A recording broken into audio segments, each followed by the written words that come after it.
Video record. All right. Chris, it's so good to see you, brother. Hey, guys.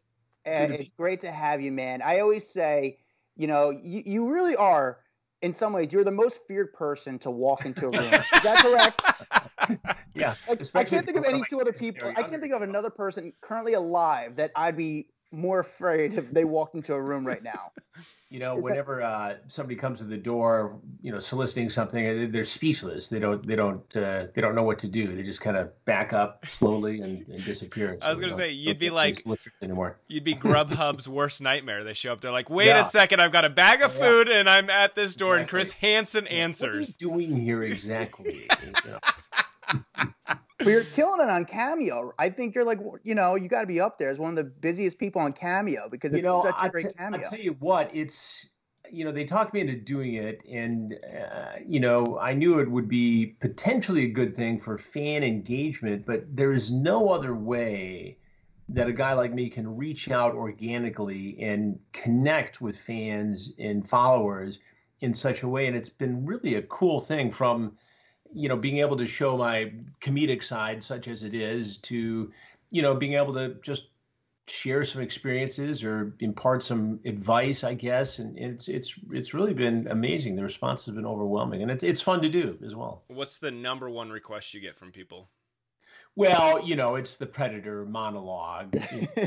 I have it down to a bit of a system, but, the funny thing is, I don't know, I guess I've been doing it about a year and a half, and over the course of it, I've sort of refined it and made sure it looks good. And, it's funny. I have the timing down to it. But I started taking whosever name it was for and making a racy screen name out of it, which usually includes, the number 69 or something like that. And I've done it so many times now that it's become a challenge with every name to outdo myself and make the real name funnier in a screen name. And so now people automatically ask, oh, and do that screen name thing too. It's like, well, I hope I never run out of clever ideas for it, and especially nowadays now, you get a lot of requests. So it's, you try to stay on your comedic game as well as your true journalism game as well.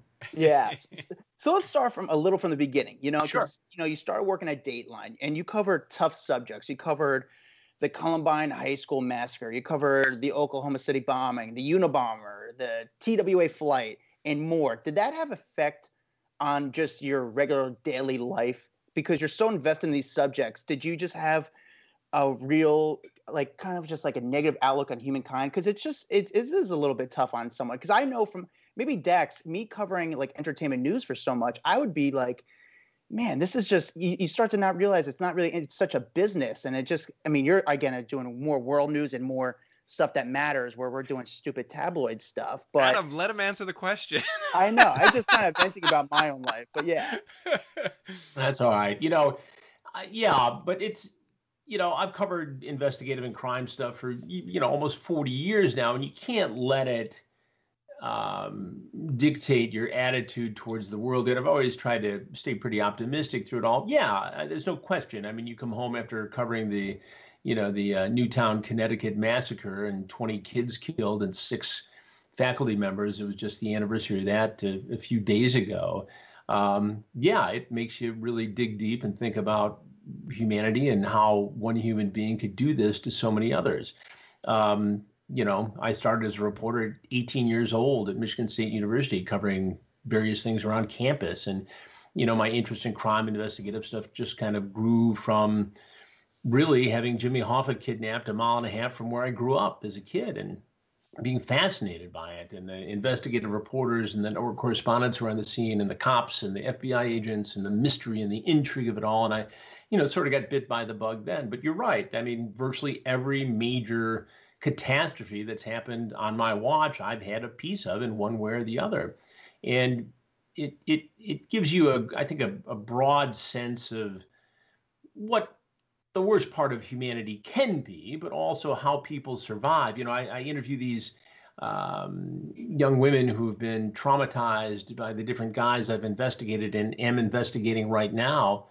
And you see that there is hope in an Elizabeth Smart or Alicia Kozak or Coco Berthman who's had such trauma in their lives and come out the other side as a 26 or 30-year-old woman, and they change other lives, and they help other young women to get through this trauma, and they educate so it never happens again. I've always thought that if you can get in the mind of a criminal or a predator and understand it a little bit, and then hear the voice of a victim, you can prevent other people from becoming victims. And that's, sort of become my mantra in all these projects that I'm working on right now. What do you think was the toughest story out of all of these for you to cover? Is it a 9/11, a Columbine? Like, which one of them, like, you walked home and said, damn, that's brutal?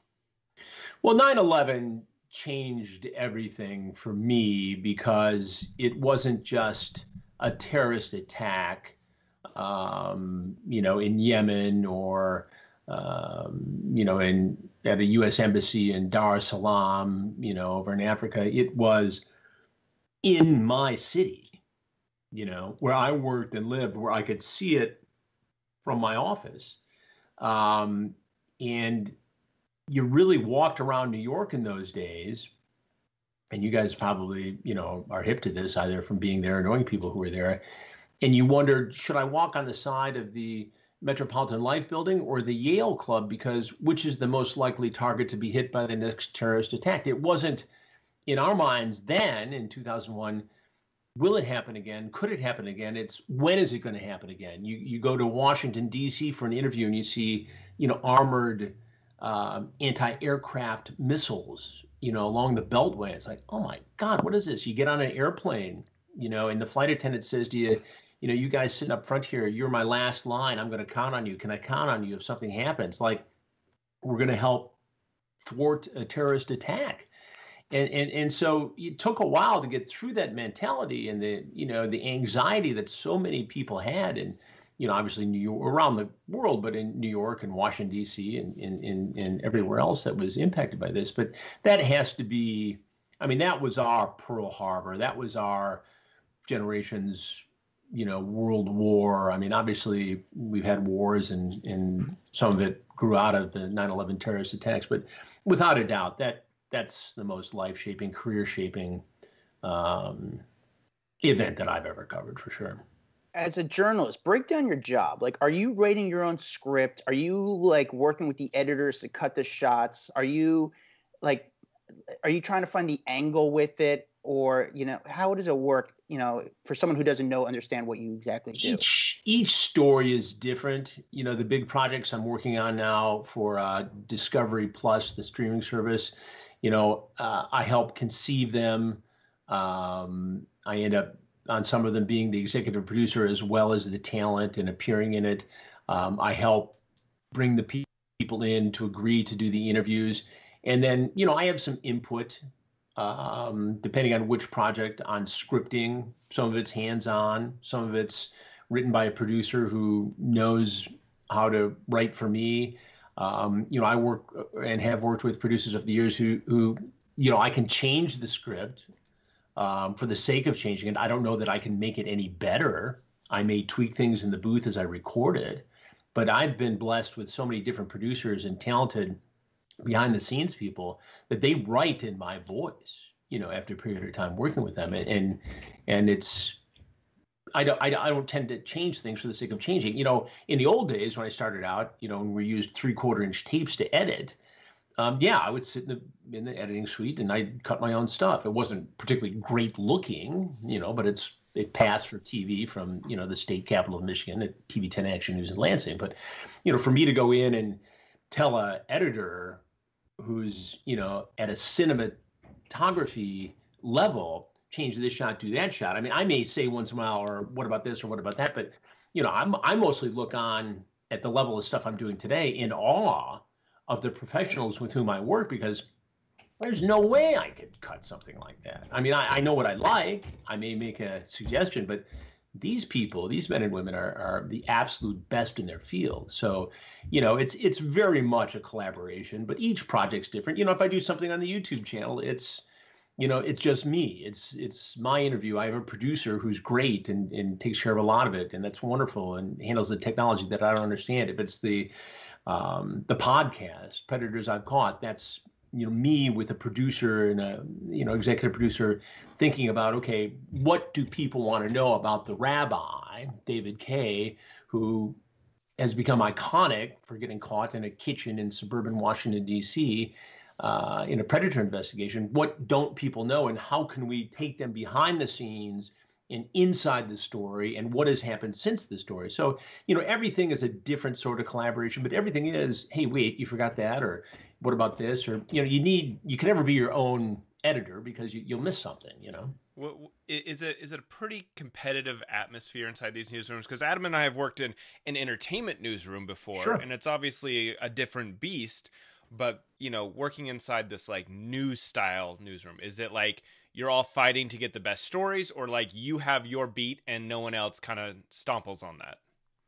Well, I think, you sort of in a local newsroom or a network newsroom, you have your niche. Mine's always been crime investigative stuff, and oftentimes somebody comes to you and says, hey, really isn't my thing, take a look at this, or I heard that. And I may say to somebody else, back in the day in the Washington Bureau, hey, this is a political thing I need your help with, or an advice with, or a tip with. And yeah, it's different in my end. I just finished an interview moments ago with Harvey and Charles on TMZ, promoting the Discovery Plus thing, and they look at it, if they're interviewing me, I think they look at it as okay, this is more of a traditional news thing than they would if they were talking to a celebrity about the new movie or the cause of the day or whatever else. So, but there's competition, but I think once you carve it out, people know you for the sort of thing you do, and they rely on you for your expertise and energy in that, that line of reporting.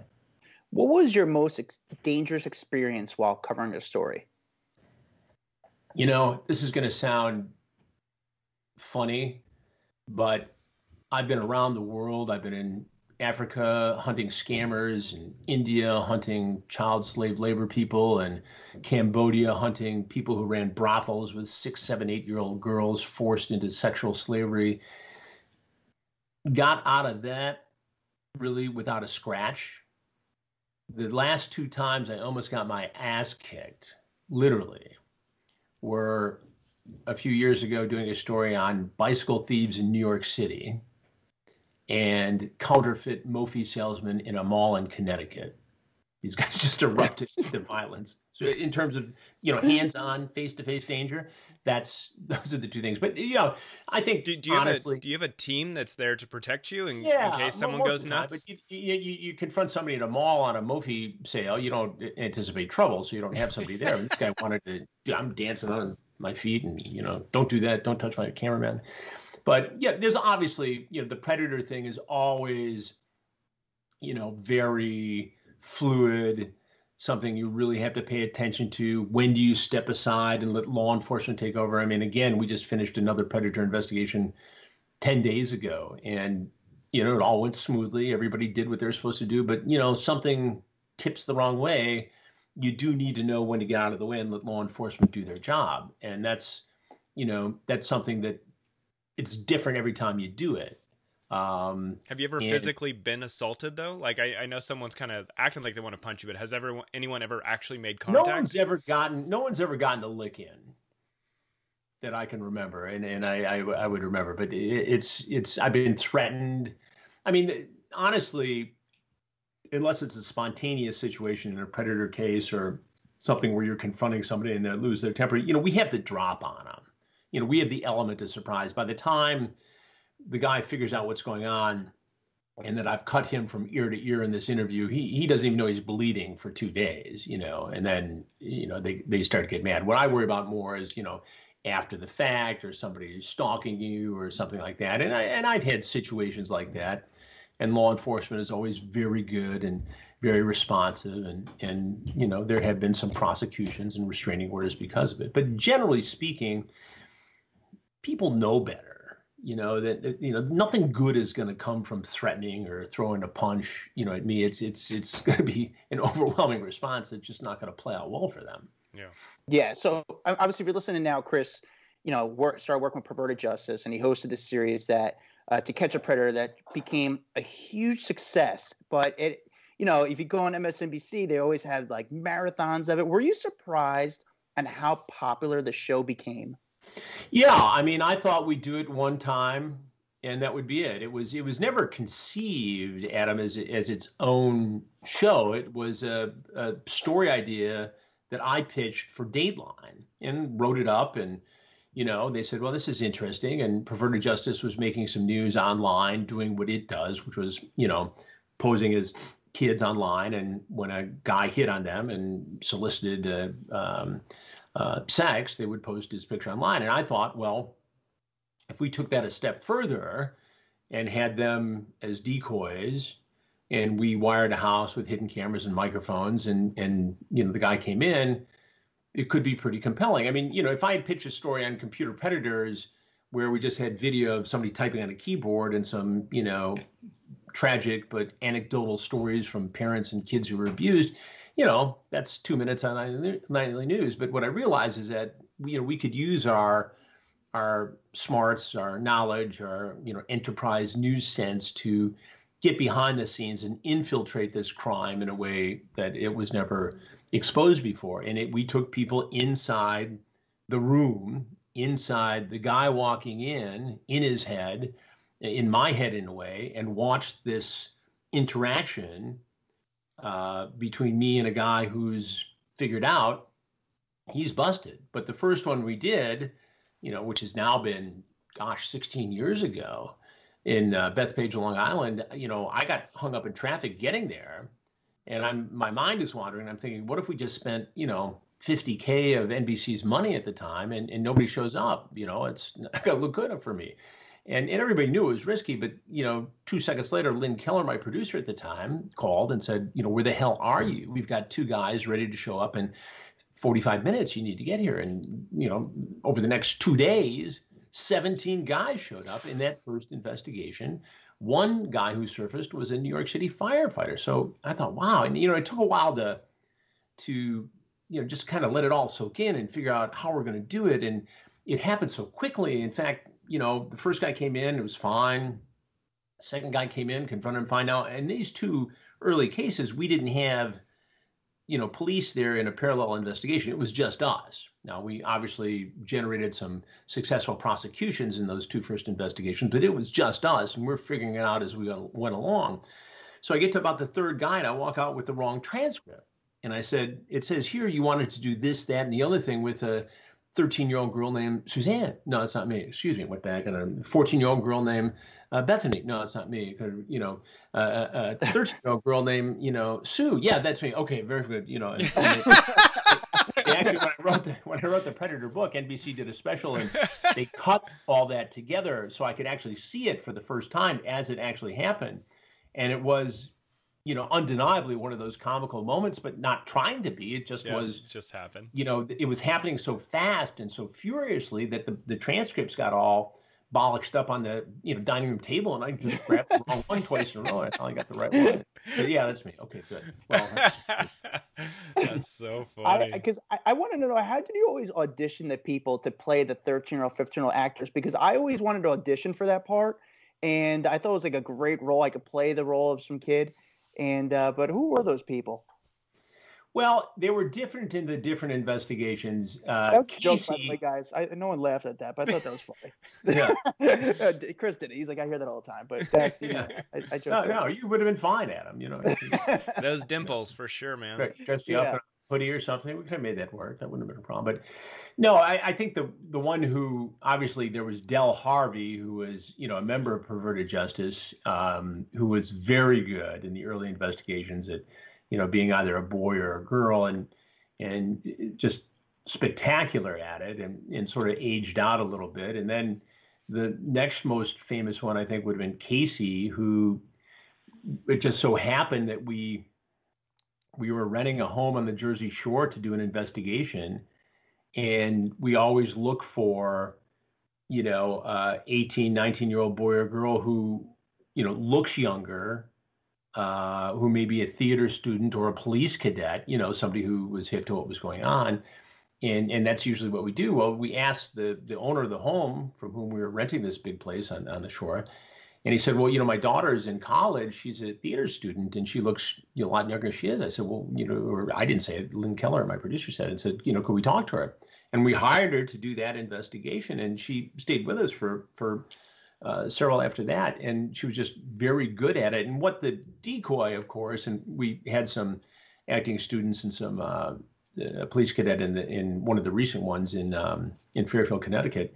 What it does, it allows us to see this moment between the chat, which is very incriminating, the arrival, which is very incriminating, and me confronting them, this in-between moment where the guy is actually trying to interact with the person he thinks he's going to sexually assault, violate.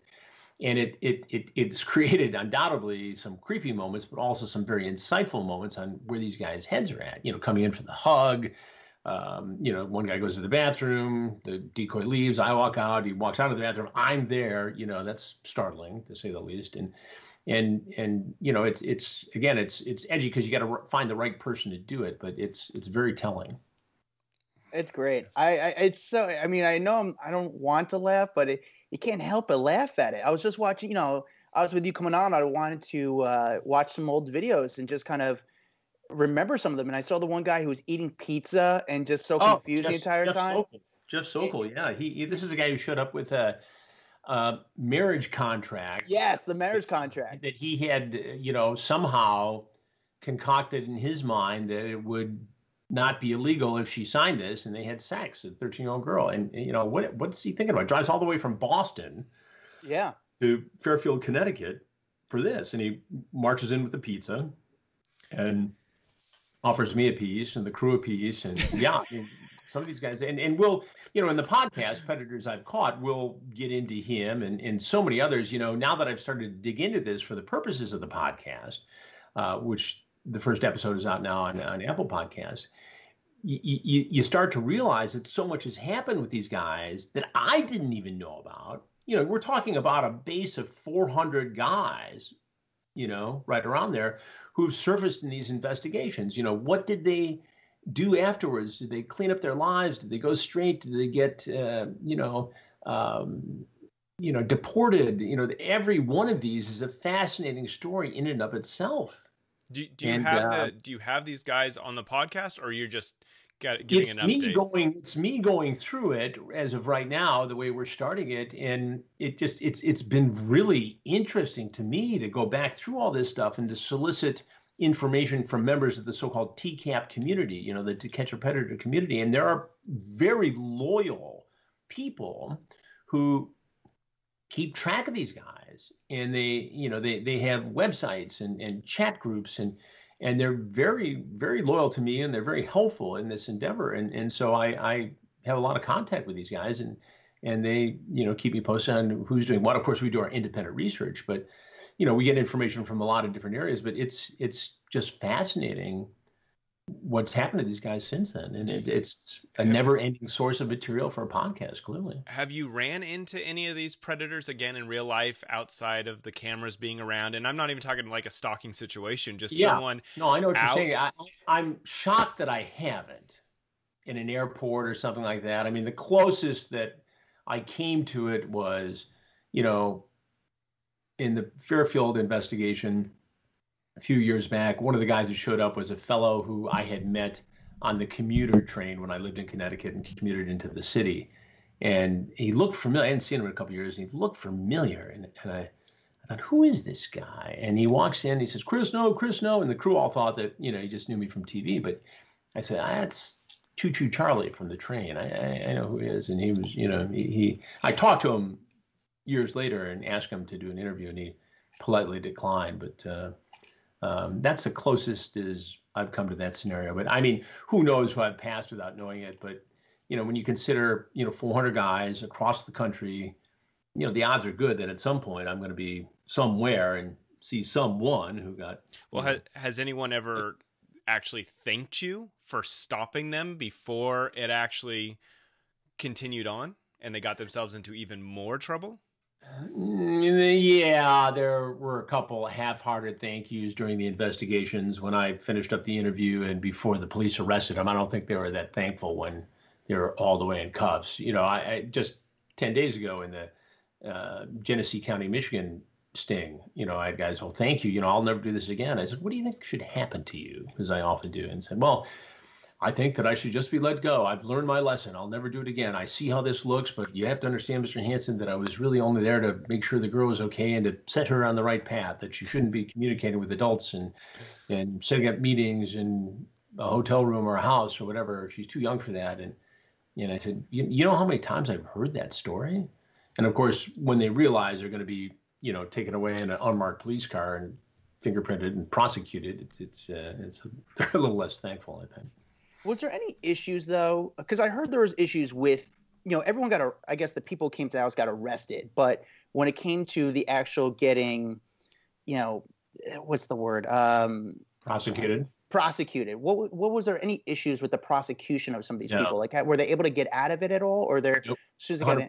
100% prosecution. Everybody who was prosecuted, there was only one case on the West Coast that lingered for so long that the guy had served some time, and the judge, I don't know whether it's null pros or nolo contendere or what exactly it was, but the guy, after all he'd been through legally, was let go. But every single other case, aside from that, there has been a successful guilty plea, no contest plea, court trial, or jury trial. It's virtually 100% conviction rate. So I had just a random question, because I've worked in TV for so long and everything. Sure. How are you able to show their faces? Because I got to imagine that those people do not want their faces on TV, so No. they would never sign a release. But like, that's kind of the big thing in TV, is like, you got to sign a release so that people have their face on TV. Is it different because it's a criminal act? Well, it's a couple of different things. I mean, it's coverage of news. I mean, if you're covering a breaking news story and it involves the commission of a felony, you don't block that person's face out. You don't block the person's face out in a perp walk in New York City or Chicago or Detroit. It's not an entertainment. People would argue it's entertainment, but we're covering the commission of a felony, and legally there is no reasonable expectation for privacy. So they don't have a case here. Now, lawyers have tried to make the case. They'll try to, have a hearing or say that this was wrong or inappropriate in some way. Well, it's very simple. Don't hook up with a 13, 14, or 15-year-old girl online for sex, and you can avoid the whole thing. Yeah, there's due process. Yeah, everybody's got rights. Everybody's entitled to that, and I'll fight for anybody's rights in the world. But, if you put yourself in that position, you can't come crying and whining that we put your face on TV. And, I know in the entertainment side, and I deal with this all the time in terms of, getting releases for interviews and things. And, we just never really did that on the news side anywhere I've ever worked. Now, in the doc world, we get them, but, in this, you don't need them is the short answer. Interesting. Crazy. So you never got nervous for your own life when you do a situation like this? Oh, yeah, obviously there's absolutely. tons of protection outside and stuff, but who knows what could happen? I mean, I would feel scared, nervous going in, and I know you feel protected because there is police there. And well, I have security too. No, I'd be lying to you if I didn't tell you I got nervous. And if you're not nervous, you're not paying attention, and you lose your edge, and that's when trouble can start. You gotta be a little bit on edge, and you gotta be very watchful, and you gotta see things before they happen, and you gotta remember that, besides trying to conduct a cohesive interview that creates information that allows me to get inside this guy's head, I'm looking at their hands, I'm looking at a lot of different things, and yeah, it's controlled to the extent that something like this can be, and police are nearby, and if there's any indication that the guy is carrying a weapon or has a permit or brags about toting a gun, I mean, I don't confront him. I let the police take him and the case go as the case goes. But yeah, I mean, yeah, I'm on that's why you were so good at it. Granted, and there are times when I wear, protective vest or whatever, and a lot goes into it, security-wise. You were so good at it because you came in very calm. You didn't come in yelling at them. You questioned them, but you didn't come with an attitude. And I think you asked good questions to them, and it wasn't like a high energy. It was like, hey, what are you doing here? And I think kind of calmed them down in some way, and maybe kind of brought realization to them, like, oh man, I just got myself into a lot of trouble. That's why you were such a great host at it. Well, and I think people came into even like not just to see the people get arrested, but they came to see you because you were charismatic too. Like, I enjoyed watching you. Look, out of the last ones we did 10 days ago, not one refused to talk to me. Not one. Out of the entire Genesee County, Shiawassee County investigation, not one refused to talk to me. Now, you know, I'd like to think that's some great skill, but at the end of the day, my theory on it is this: anybody can jump out of the bushes. Any reporter can jump out of the bushes with the TV crew and scare the hell out of somebody and create 10 minutes of dramatic TV. The skill to this job, and you guys are doing it now with this interview, is asking questions, allowing people to share their thoughts, to get in their mind, and to be patient. And sometimes the best question is, explain. And it's okay to have silence for a minute. Sometimes the uncomfortable silence creates a moment in an interview that is very insightful. And look, I'm not in a hurry to get out of there. I'm there to do the story. So I got all night, you know. I'm not going anywhere until it's over. So you can, you know, you can sit here and look at me all you want, or you can talk to me. And more often than not, these guys are carrying a burden with them that they're trying to get out from under anyway. And I think sometimes it's cathartic. Sometimes they're relieved as much as they know they're in trouble. Sometimes I really think that they got this off their chest and, all right, I'm done with it now. You know, it's over. It's sneaking around and all this stuff, and I'm done. So you know, you mentioned earlier, you know, 400 guys have gone through and you've had them prosecuted. What was the creepiest exchange that you felt like that really stands out in your mind? Like, wow, this guy was really messed up in the head, or he had some gnarly intentions. You know, there's got to be at least one person that stands out. Well, I think it's about a 100-weight tie for first, you know, and all for different reasons. Yeah, and I don't mean to cop out, because, you know, you could easily pick one, but, you know, was any one less dangerous to the other? I mean, obviously, there was a guy in Fairfield, Connecticut, who had in his vehicle rope, tape, a video camera, and a gun in the console. I mean, that's scary. He was going to take a 13-year-old girl for a driving lesson in a parking lot. We had a guy show up, and this brings up an interesting, you know, ethical debate on all this. I mean, what guy shows up who's too young to be exposed or prosecuted? You know, is that an 18-year-old coming for a 14-year-old? Is that okay because it's only 4 years? Is it any less dangerous than a 28-year-old coming for a 14-year-old? And we had this happen a few weeks ago where a guy came in who was 18, and he was there for a 13, 14-year-old. And I interviewed the law enforcement sheriff in charge of this investigation. And I asked him the very question. I said, does he get a pass because of his age? And the answer is, at least in my opinion, in the opinion of law enforcement, no, because that 18-year-old who happened to be a babysitter, who had tons of graphic porn, who was wearing a butt plug when he came in there, wanted to do bad stuff to a young kid. I'm not making this up. You know, this is how it went down. And so if you weigh the danger, you know, he's just as dangerous as a 28, 38, 48, 58, 68, 70-year-old guy walking in. So yeah, he makes the movie. Yeah, absolutely, in my opinion. But, you know, they're all creepy. I mean, you know, the rabbi was creepy in his own way because of the way he walked in there so confidently with a bounce in his step to, you know, set up a date with the 13-year-old boy. Jeff Sokol was creepy, the pizza guy. You know, there was a guy in Riverside County, California, who was, you know, it was his third time he'd been arrested and had lived and abused some stepkids and had done time, and really just a bad, creepy guy. And he wasn't going to stop until he was caught. You know, the teachers are always, you know, upsetting. And so many, you know, what they want to do with these kids, it's outrageous. Did you ever have, like, flip it around and have older women going for younger boys, or? You know, I get asked that all the time, and it's a great question.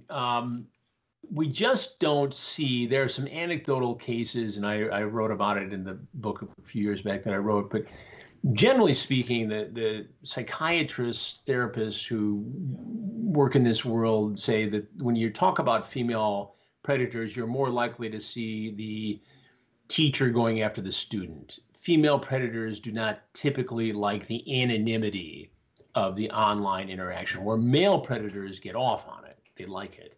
And so we never saw and have never seen, like I said, from 2004 till 10 days ago, we've never seen a woman show up looking for a young boy, at least in our investigations. Chris, you have a pretty heavy life with the news that you have to cover.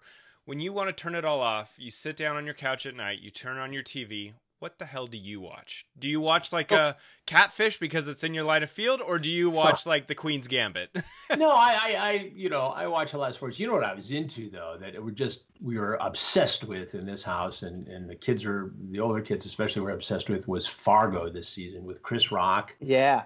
I mean, I thought that was just a great series. I thought it was great to see him, and I'm a fan of his anyway. It was great to see him in a dramatic role. I was sad he got whacked. Well, I shouldn't say anything. Spoiler alert. Yes. Cut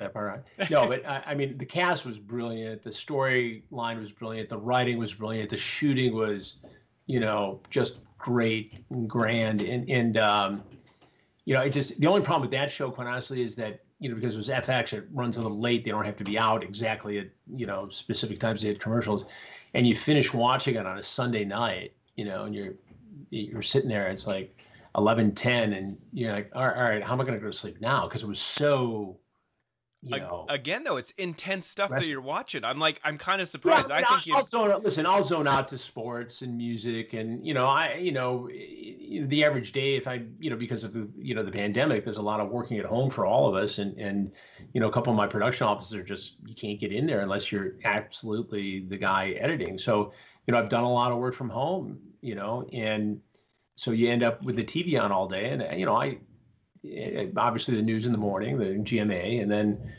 honestly, if I'm on the Peloton bike, I'll watch, Kelly and Ryan for a minute, and I like The View. I like to hear what they're doing. I'll flip over to CNN and see what's going on. You're staying all ABC. I like it. Staying true. Yeah. So, but I flip around. I want to see what the other networks are doing, and I like CBS, and obviously I spent 20 years at NBC, so I check them all out. But it's funny when you do that work at home thing, because I've only traveled a dozen times. I've been out to LA twice for different projects, and there's a lot of this kind of stuff. It's for months every day a new ring light or a camera or microphone or something arrived at the house or the apartment, and we just boxes started stacking up, and you went to work. You just did your job. One of my favorite journalists, and I don't even know if you want to say, I guess he is a journalist. Yeah, I mean, I loved Matt Lauer. Personally, yeah. as a guy on the street, he was always very, very kind to me. We had a great relationship. Yep. Do you think I mean, me personally, I hope he comes back. Do you think we'll see Matt Lauer get back out there? I don't know. Again, there's I'm not going to tell you that I was best buddies with him or anything, but I did know him well. I had been to, charity things and work social events with him, and he was nothing but very pleasant to me, both sitting on a set with him on the Today Show and being at a dinner table with him. And I understand the gravity of the allegations and the things that happened. And I think women should always be very, very comfortable to come forward with whatever has happened to them. But I never saw him as somebody who would be involved in any sort of criminal activity. I don't get the feeling that it was in his DNA. I mean, maybe some, personal, things that came to light that weren't the best from an HR standpoint. And I know that the allegations were serious. I've heard a lot of different stories on it, but I don't think there was criminal behavior. And maybe I'm naive about it because I know him and my judgment's clouded on it, but I just don't see him as a guy who would be involved in anything criminal. I just don't see it. So does he come back? Does he do something? He's a talented guy. Super talented guy. Was there any story that came out that you were like, I knew that was coming, like a Harvey Weinstein story or a Bill Cosby story, that before that news broke, because you've been working kind of in this industry, you're like, I knew that was going to happen? Well, I knew Epstein was coming, and it was one of my great career regrets that I wasn't more aggressive about covering this story. And I'll tell you what happened back in about 2014, 15. I met with a group of guys, some of whom worked for lawyers representing some of the victims in that case. And Epstein had done his time that year, country club, in and out of, easy jail time thing. And the allegations were that he was still doing what he was doing. He had young girls, and there was all the stuff we know about today. And I met with these guys. They had a big file on it, and I was trying to fashion a Predator-like sting operation in which we could catch him. And the levels of security at his place in New York were such that it was very difficult to come up with something. The Florida thing was difficult to come up with something. I worked it pretty diligently, and honestly, guys, I got busy with other stuff, right? So I let it go. It was the Miami Herald, which stayed on that story doggedly, and day after day after day reported on it, interviewed the victims, the survivors, and really made that case. And even the U.S. Attorney in New York will tell you, and has said publicly, that without the Miami Herald reporting, that case doesn't get prosecuted.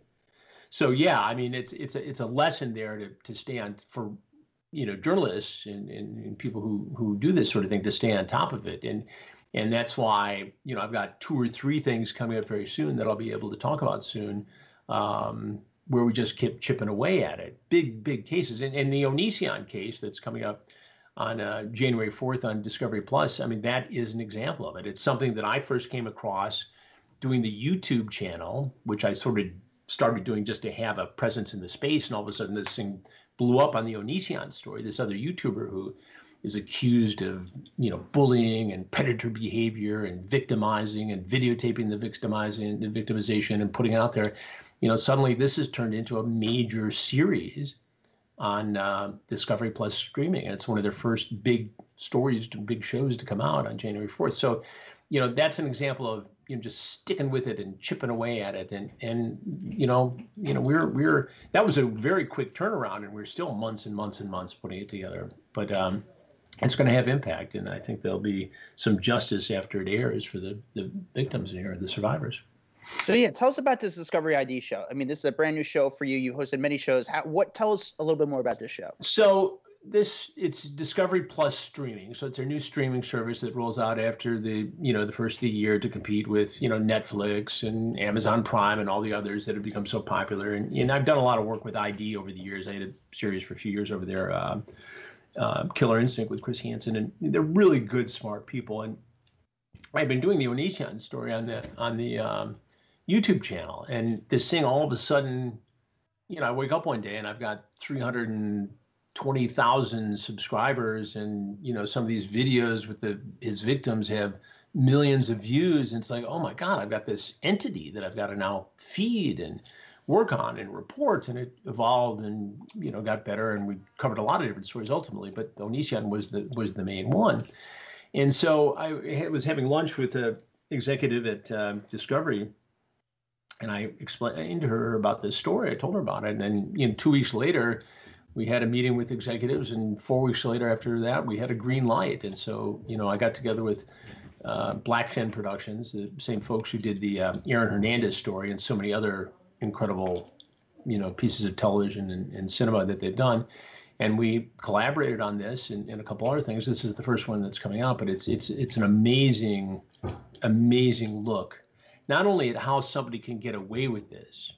And one of the victims, who goes by the name of Shiloh, who's a Canadian pop star, totally lost the early part of her career, part of it because she fell in love with this guy. And you see on camera him putting this garish makeup on her and shaving her head and recording a seizure she has and basically telling her that you're a piece of shit and nothing's going to ever go your way because I control your life. I mean, this is the kind of stuff that he would do. And there's story after story after story and inappropriate relationships online and in person with young women. And, he thought he could get away with it. And he was protected in this YouTube world. And YouTube has a lot of explaining to do on this too, because here's a guy, I mean, they see it. He got in early on the YouTube space and was afforded toolboxes, Google apparatus that you could use to exploit the ad revenue on this thing, and made millions and millions of dollars, all the while, preying on a very vulnerable female population. This guy will attack anybody. He attacks me all the time. I mean, his day is coming very soon, but YouTube has done nothing, virtually nothing, to reel this guy in. And I've had communications with the CEO, Susan Wojcicki, about this and others on YouTube, and I get a policy statement.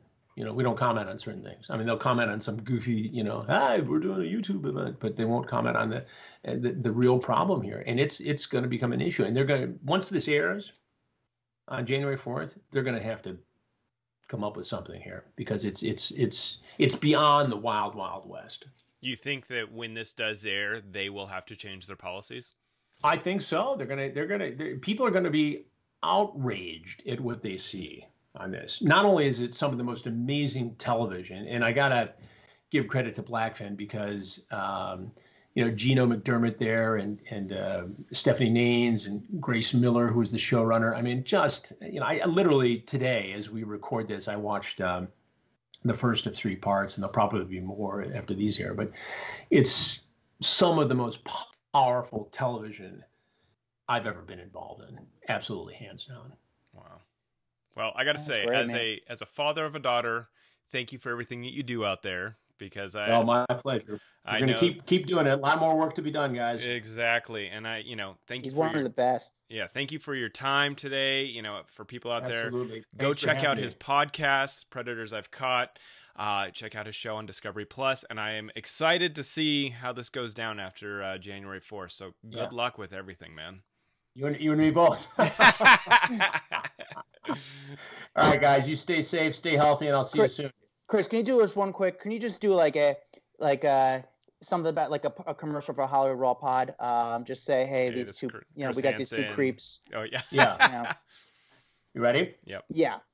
I'm often asked if we ever see 2 different predators show up at the same time in the same investigation, and the answer is yes. It's happened on a few occasions, and now, Dax, Adam, it's happened again. Chris Hansen here of Hansen versus Predators, To Catch a Predator, and Predators I've Caught you. So have a seat right over there. I'll be watching and listening. Dude, you got it down so good. You're great, man. And let us know if there's anything I could do. Hit up Steve. If we got to get something to post. Yeah, I will. So the podcast, which is great, and thank you for having me on. And this other thing that literally the press release on the next thing that's coming out February 14th is February 12th, I guess it is just coming out. So they don't want me talking about it yet, but I'm happy to come back on when it comes. Yeah, send us a press release, because this other thing will just blow your brains out. So I got your email. So so let's keep in touch. I'm glad you guys are well. Yeah, thanks you so much, Chris. buddy. I really appreciate it, brother. All right, man. Anytime. Take care. Thanks, brother. Bye-bye. Cheers.